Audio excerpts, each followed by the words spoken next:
Hey guys, it's your girl Leisha, and we are here at The Real Show with our celebratory interviews. We are celebrating people doing and growing and moving and shaking and all of the things during a pandemic.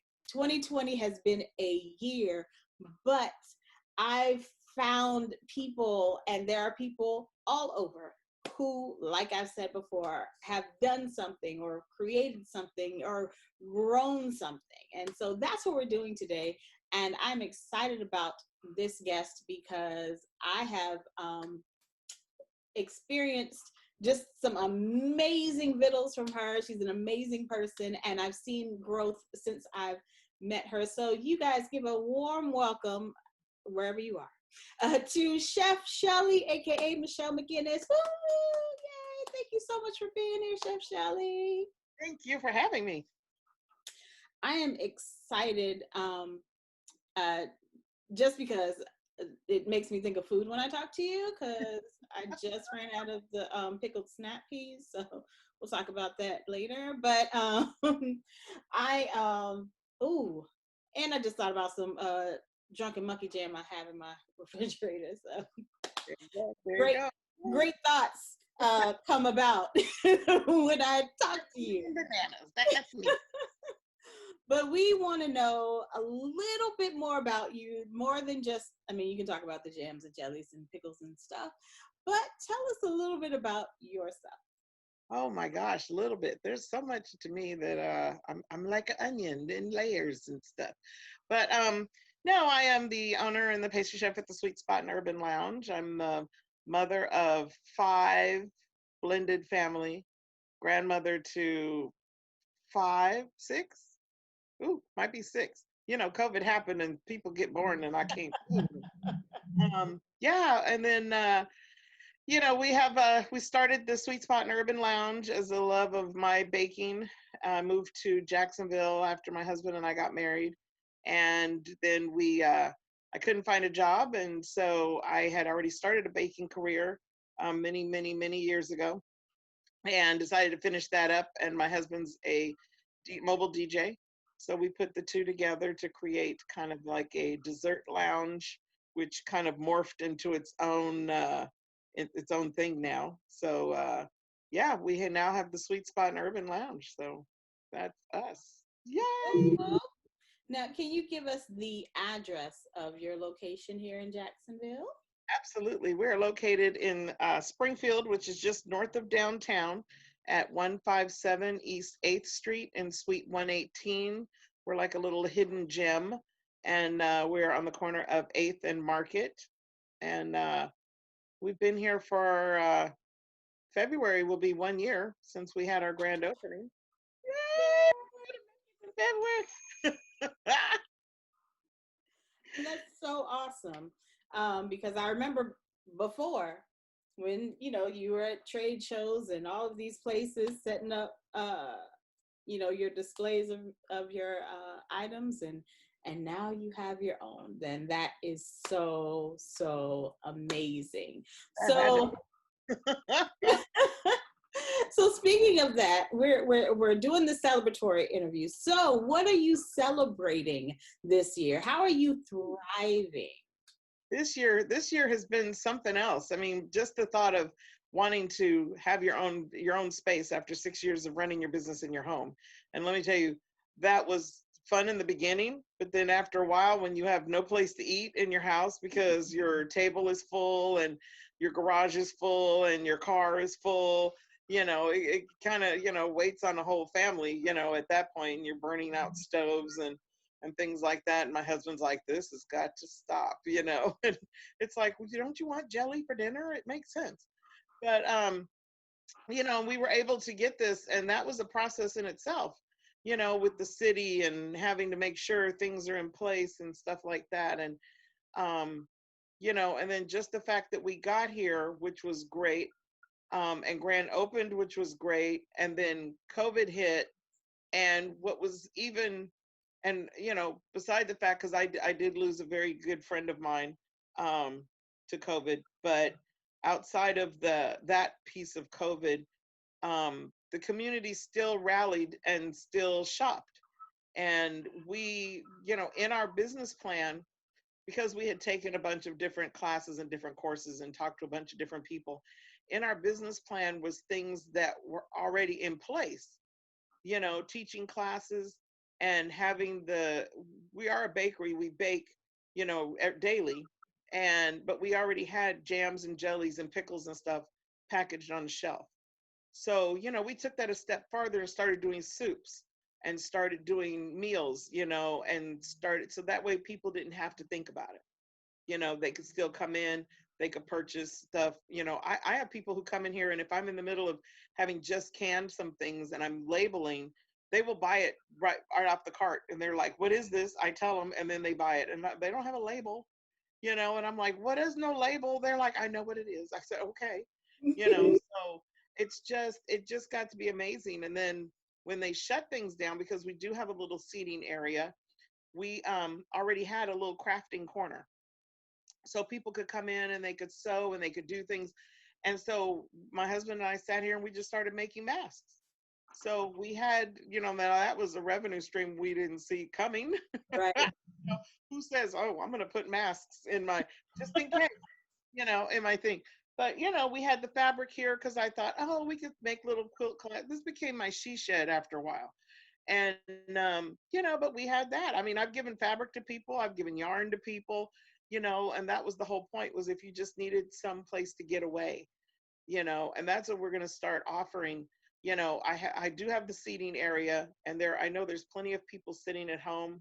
And I'm like, if you just want to come sit in that, if we could block it off and you can have the whole seating area just for yourself to do a Zoom meeting if you need quiet, and just relax. And, we haven't done that. We were going to do the yoga piece that didn't come because of the COVID, but if you need some place to do yoga away from the kids, you don't want the kids climbing on you and, dogs and cats and things, whatever you have going on at your house, we got a whole space right here. We just block it off and that's your little space right there. And that's so awesome and so needed, because people need outlets these days. We went from doing life to being inside, and cabin fever is real. And we found that out. It's crazy. It's crazy. So kudos to you for because you stayed open most of the time, right? We stayed open the entire time. I think we did close 1 week to take a few days off. Mm-hmm. I'm an avid gardener and I couldn't see my backyard, which is happening again. So I was like, we might have to close again so I can find my stuff. But yeah, we stayed up. We were essential. So we had food. Yeah. And we're also registered through the government. If there was ever a natural disaster, then we would be open, because we grind grain and make flour to make bread and stuff like that. So that is awesome. And thank you for staying open, because I know I appreciate it. I took advantage of the food available. But like it, I know that the community was grateful as well, that you were open. I mean, if for nothing else, the people down the street walk into your store to buy something because they hadn't been outside the house, at least they could go down the street and get some jam or something. Right, correct. So, that was great. That was a great thing, because a lot of people were like, I didn't know you were here. Like you said before, we were doing pop-ups, and when the pop-ups stopped, that kind of hurt us, not in a financial, I mean, of course financially, but that was our way of telling people we now had a brick and mortar. Right. So all of those people who always asked us, when are you getting your shop? had no idea, because we weren't out in those cities and those towns to be able to let them know. So we did get the ones who walked by going, we didn't know you were here. So that was definitely a blessing. So did you see your business going like this at the beginning of 2020? I not in this way. I mean, I was all excited for the line dancing classes and, having people in here doing spoken word and all of that. So that was the piece we were very happy for. This has definitely been different. I do have some wholesale, and I have some product out in at Standard Feed on Kings Road that just, I mean, people have just been going in there like crazy, buying plants and trees and gardening and stuff. So then in that process, they've been picking up my product at the same time, which was great. It was that was just, I didn't expect that until someone said, you only have like 4 jars. People will take a picture and they'll say, hey, I see you, and then they'll send me a message, you need to put some more out. And I'm going, I just like, that was not even in my head. I was like, oh, okay, let me go down there. And I'm like, so it got a little crazy for a minute. But that's good. At least your business was growing and thriving, because food and and you're essential. Like, it is, if for nothing else, at least we would have bread and jam and pickles. If I couldn't find anything else, at least I knew I had something. You know what I'm saying? And your stuff is amazing. And I'm a little biased because I don't think I'm biased. Like, I think the food, I think that's how I started talking to you. You brought something to Jack's Bridges. Yes. And I was like, oh, I need to be her friend. I need to make sure that I talk to her. I don't really talk to people, but this is people I need to talk to. Oh, it's funny because we always, if I get invited someplace, usually I'm late. So I always opt to bring dessert because by the time I get there, everybody's already eaten. So I bring dessert. That's always my thing. But I tell people, you have those people that, they talk about your appearance and everything. And I said, nobody really cares about my appearance. Once I say I'm a pastry chef, they just want to know, what'd you bring? Did you bring? And I was told because of my industry, never show up without something to eat. So a lot of times I will show up at a meeting and I'll have something. We once took we made little chocolate chip cookies and we stapled our business card to it. So we were handing out the business card. I don't know what people did with the business card, but I saw a lot of people eating cookies. Well, at least they got it. Yes. We did that at one graduation for Jack's Bridges too. I went around because they had somebody else make the dessert. Mm-hmm. And so I went around putting my cookie business cards all over the tables. There's no shame. Listen, do what you got to do, boo. Do what you got to do. But in that, and in, kind of working your business this year, what is the greatest hurdle that you've had, and how did you overcome it? I'm still overcoming it. I had another interview last week and I told people, if you want to go into business, definitely go into business. Just make sure you have all of your components in place. It's great to say I wrote a business plan. My husband wrote a business plan and I just kept tweaking it and proofreading it and making sure everything was spelled correctly. I understand the gist of the business plan, but there's so much that I didn't have in place. So much that I did not know, or I knew and just said, oh, I don't need it, and just kept on going. And now I was a recipient of a grant that now is coming along with coaching and consultation and all of this from some big players out there. And we all were in a breakout group and we all said we kind of needed it before because now the money's gone and now we're back in the same boat, and we're scrambling. And I wonder every time I fill out an application and they say, have you received this? Have you received PPP? And if you say yes, are they going to say, oh, well, then we don't need any money? But then I said, they could have said yes. And it could mean, oh, well, if they did receive it, they're a legal entity that deserves to have it. Mm-hmm. So I had to look at it another way. But I'm now in the process of getting all the players together who are going to help me on the right track. Because I used to tell people, I'm just a baker. I don't have the business mindset. And it's not that I don't have it. I get stuck on terminology. But knowing now what I need to know, mm-hmm. and getting the help and doing it now, will definitely help me. I did the 6 years at my house, and we would do an event, and depending on how much we sold, determined where we would go eat dinner.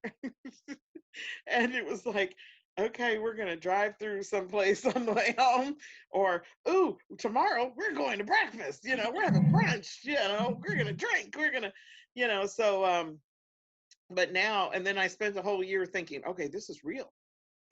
I got rent to pay. I got to pay the power bill. My daughter's my employee, and I'm like, okay, so me and my daughter, who are a little low on those check receivings, but now it's like, okay, I've had my year of, now I need to go back and do this correctly, and you don't get a whole lot of that. You're And right. I have to say that's another woohoo towards COVID, because I probably wouldn't have had that.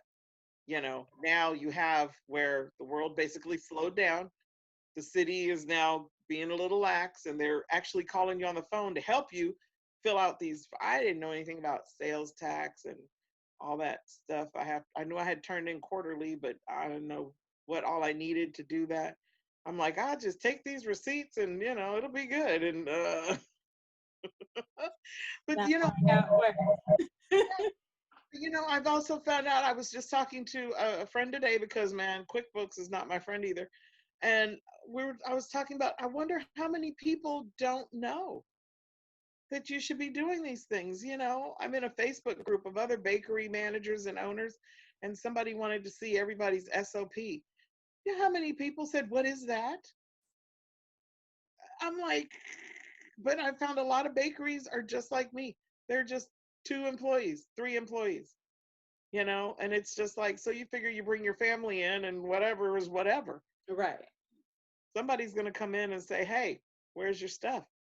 And I said, COVID has now allowed me to be able to tap into all these resources. And I'm just like, yes. It's like, who's so happy that a COVID happened? I don't know. Except for that other piece, I didn't want anybody to lose anybody, but Absolutely. But I think that is um, something that we're finding out, which kind of leads to my next question. Because in this whole year of kind of pivoting and figuring out this new normal, what have you learned about yourself in the process? whew, oh gosh. I've learned that well, I've always known that I was not perfect, but I'm not, I used to say, when I would have like really high, if I would make sales goals and I would meet them, that I'd get all happy. And then things started happening. I started getting scared. And then somebody told me, if you weren't scared, it's not worth it. Because then when you overcome that scared, everything just starts, it's like this. But you got to get scared. You've got to climb that mountain. And I've sat here, and I've had a weekend to think about some things that somebody put to me, and I'm starting to get scared again, which means that big things are starting to happen. And I'm ready. And I'm like, I tell people I'm Darlene Wilson's daughter, and I wouldn't have it any other way, because man, if she's not in my ear, it's like, and I have my daughter looking out from, she's watching my moves, and so if I can do anything to get people, and that's what's most important.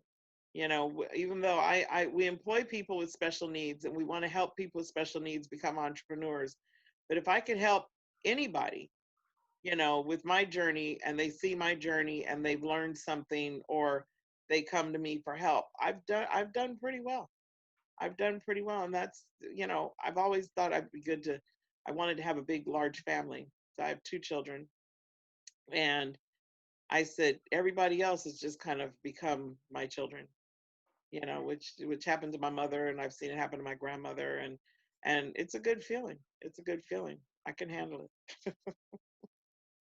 And I think, to your point about getting scared and going forward, I think that speaks to your resilience and to your determination to accomplish things, which kudos to you for going and keeping things up for real. Because I don't think we, especially entrepreneurs or, creatives, and I call you a creative because I just be throwing flavors at you and you be making it happen.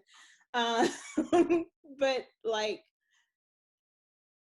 we all had to reassess what everything looked like, and still being able to thrive in all of this.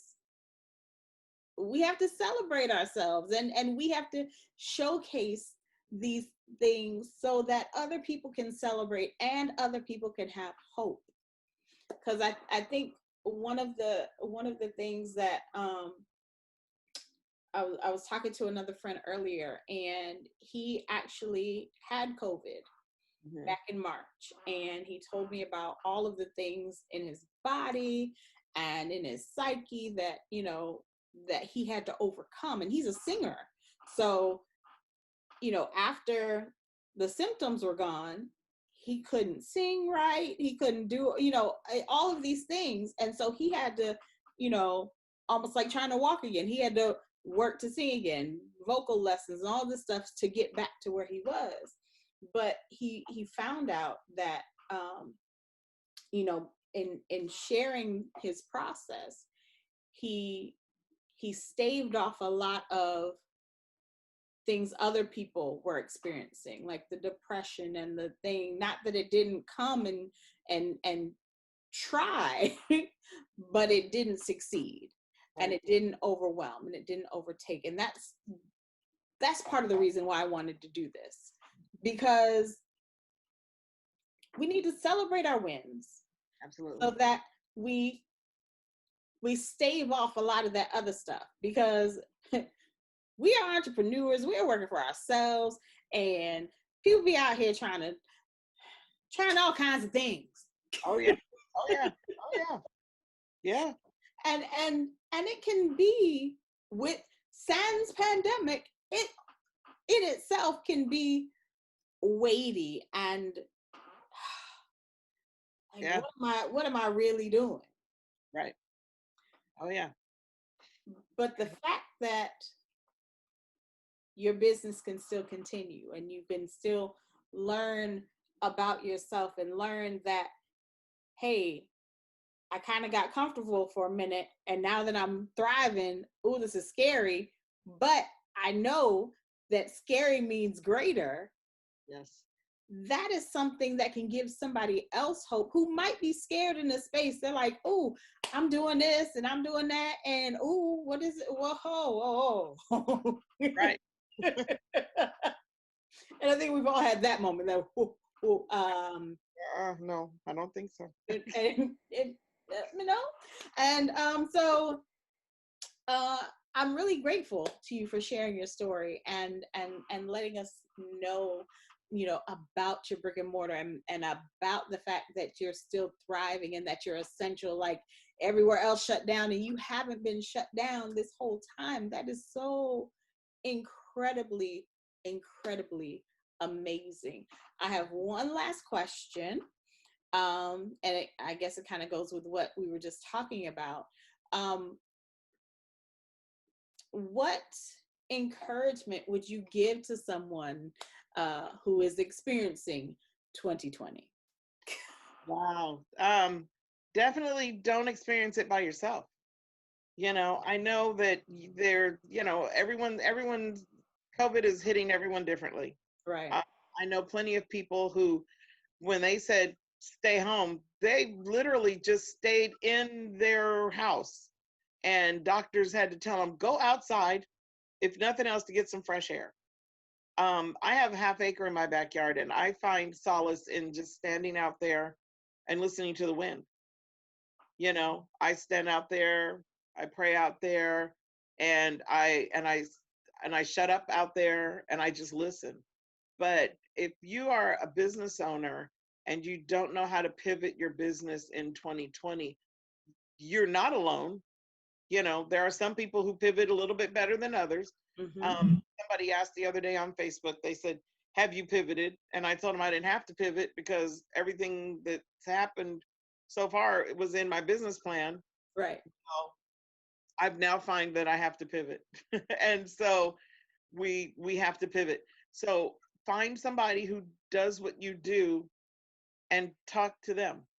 You don't have to do face to face. You could do Zoom, you could do Microsoft Teams, you could come sit 20 feet away from each other here and talk to somebody else about what you're going through.